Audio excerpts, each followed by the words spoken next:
Hello guys, welcome back to my channel, and in this video we're going to have a look at the additional information they uploaded today about the collab, and that information will be found in the promotional video. I will also have to complain a little bit about their choices, and to do that I will use the game client you see here on the right. And since I already have the game client open, I thought it would be a good idea to also try and speculate about what they could do to Data Zahard when they're going to release the Adventurer Zahard version, the XSR Plus Data Tower version of Data Zahard. So yeah, that's what we're going to discuss in this video. Before starting, I wanted to address what you might have seen already in the title of this video. So yes, there is going to be the face reveal here, and a lot of you guys asked me to do it. So yeah, this is it. But the way I'm going to do it, as you can already tell because you're not seeing my face right now, is that I'm going to upload a picture of myself somewhere in the video. So it's not going to be a point that I'm going to share with you with a timestamp. It's going to be entirely random. So yeah, you will have to sit there and watch the whole video if you want to find it. And if you happen to find it, I ask you guys not to share the timestamp with the others in the comments or in Discord, just because that would just ruin the fun of it. And yeah, that's basically it. I hope you will enjoy the video with this little twist. And yeah, I would say we can get started and have a quick look at the video.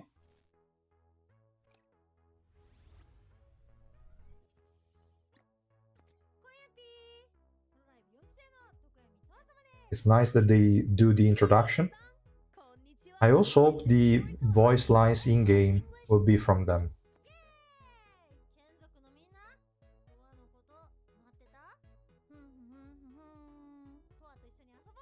I wasn't expecting Towa to have that voice, to be honest, but okay.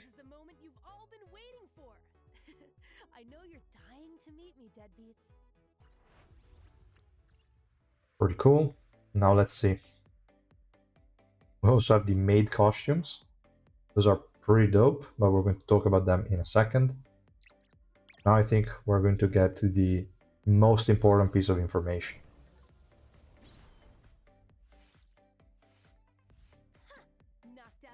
And here we are.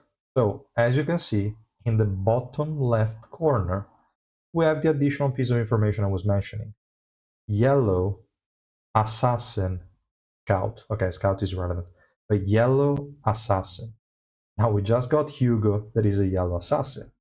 And the choice of releasing the two units, because I'm already saying it, but Towa as well, is going to be a yellow SSR Plus. Releasing both of them as yellow units makes very, very little sense. If we look at how many yellow units we have here, okay, here we are. We have 7 SSR Plus units, as we can see here in game, from Evan to Asensio. So it's 7. With these two, it's going to go up to 9. If you look at the other elements, well, okay, we're not going to consider purple right now. But if you go to like green, we have 8 with a single collab, so I guess it's fine at this point. Like they have the same number. If we go over to blue, we have 8 at the moment with a collab. So again, pretty okay. If we go over to red, we also have, oh, well, no, actually, wait a second. No, we have 7, sorry, my bad. We have 7 of the SSR Plus. We have 8 for the blue element, that's correct.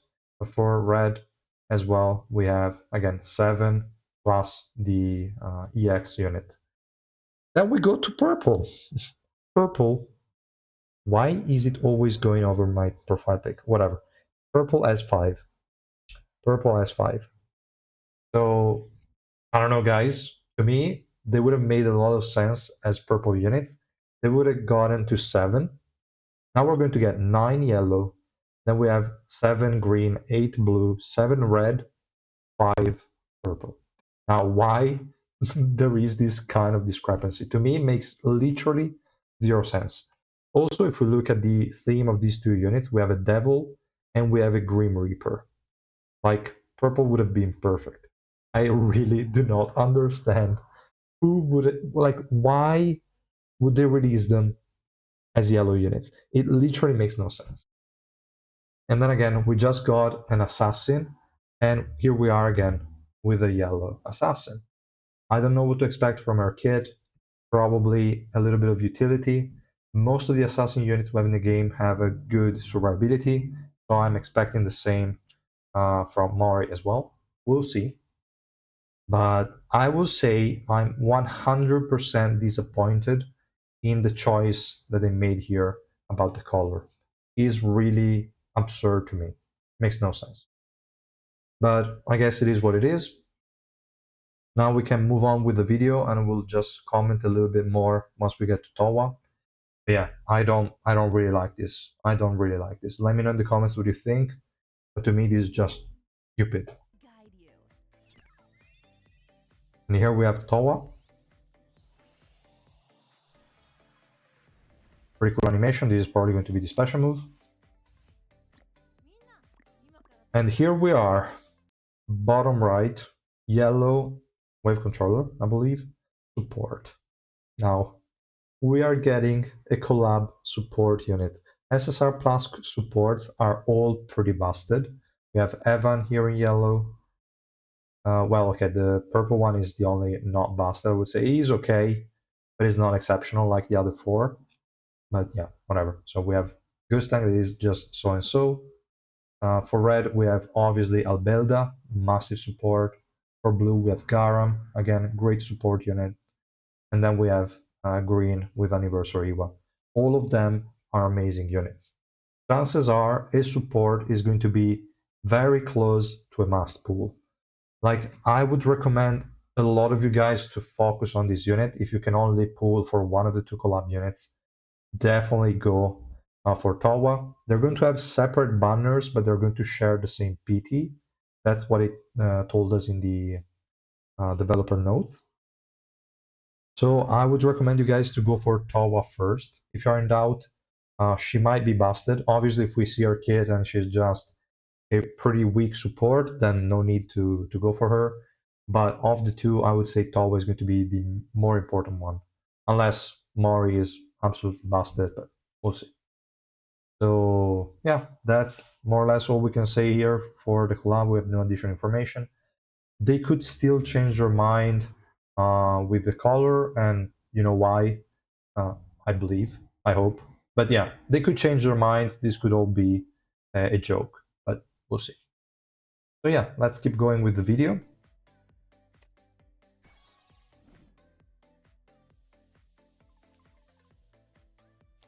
Then we have the maid costumes. Pretty cool. And it seems like they're going to give them to us for free. They did the same for the Teenage Mercenary collab, but we had to get the units to Revolution 6. In this case, they explicitly said free. And to me, Revolution 6 is not really to be considered free because you have to max the unit first. But yeah, here we have also guaranteed copies of the units. They do the same for every collab, so we get at least one copy of each. And then here we have the get collab made costumes for free. Hopefully it's not tied to Revolution 6 again. We'll see.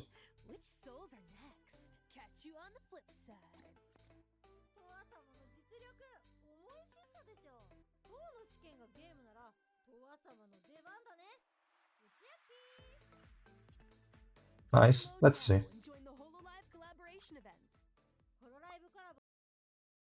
Nice, nice. Okay, so that was the video.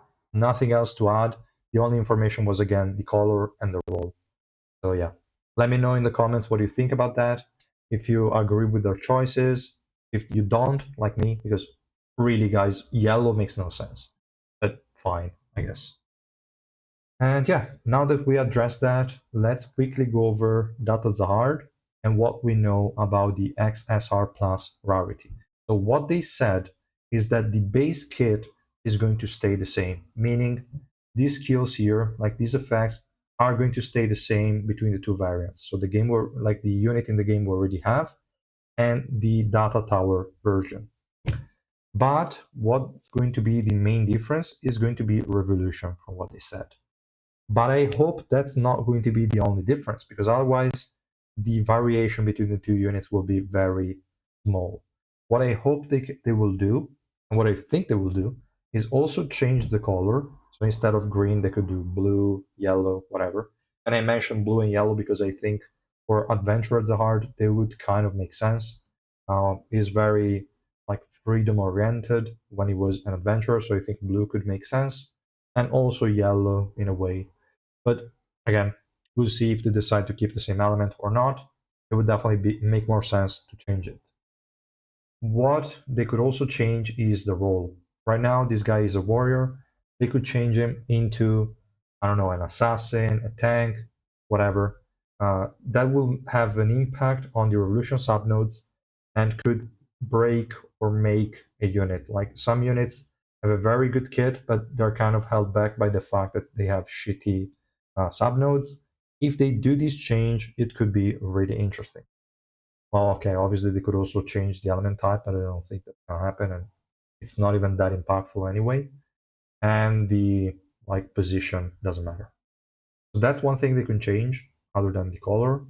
What I also think they could change is the exclusive equipment. They didn't say they were not going to touch the exclusive equipment, unless they consider exclusive equipment as part of the base kit, which could be. But this would definitely give additional like depth to the changes and more differentiation compared to the version we have in game. And I would definitely like to see this applied. Just again to add more twist to the kit. If it is just the revolution, it would be a bit disappointing. But talking about revolution, what they could also do is instead of upgrading, like in this case, the passive and the active skill, they could upgrade the special move and the other active skill. So in this case, Black Hole Sphere. It could be, they could do it, and I would definitely welcome that because if they are just exactly the same unit with everything identical, but here they're just going to add, like to change what they have here, this is literally shit. I like it's why even bother making a new unit? So I think all the things that I mentioned, they're going to be changed. And I would like for him to be, well, at this point, not yellow anymore because we already got two more. Could be probably, I would like to say purple just because we really only have five, but I don't know. And it could also be helpful with the shield break he has on the special move. It would be helpful to have him in purple, but who knows, guys? I really don't know. So if I were to guess, it would probably end up blue, but I'm not sure. And in terms of role, I would like to see him maybe more as a tankish version, utility version. I want an additional unit that provides utility. And in terms of what they could change to the kit and revolution, I would like a revolution upgrade on the special move that adds effect to the bleed. Because bleed itself is a bit weak. They could make it so a bleeding target takes, I don't know, either max HP damage, but that would be just insane, so they're probably not gonna do it, or they could decrease the energy of bleeding enemies. They could block the HP recovery of bleeding enemies. Any of the two would be absolutely insane because, like, on top of destroying the shield, you're also like having an additional debuff on the enemy that will help a lot of other units and will make Zahard very like future-proof as a unit. I want to get this one out of the way. Like guaranteed crits on the Golden Needle are just dog shit. I don't like it. It's just for PvP mainly, and even then, I don't know how useful that is. But yeah, I don't think an upgrade on this one would make a lot of sense, so I would probably remove it. And I would keep the one on the passive actually, like not the one that they are giving us. Dark power for every 1% magic resistance is just stupid.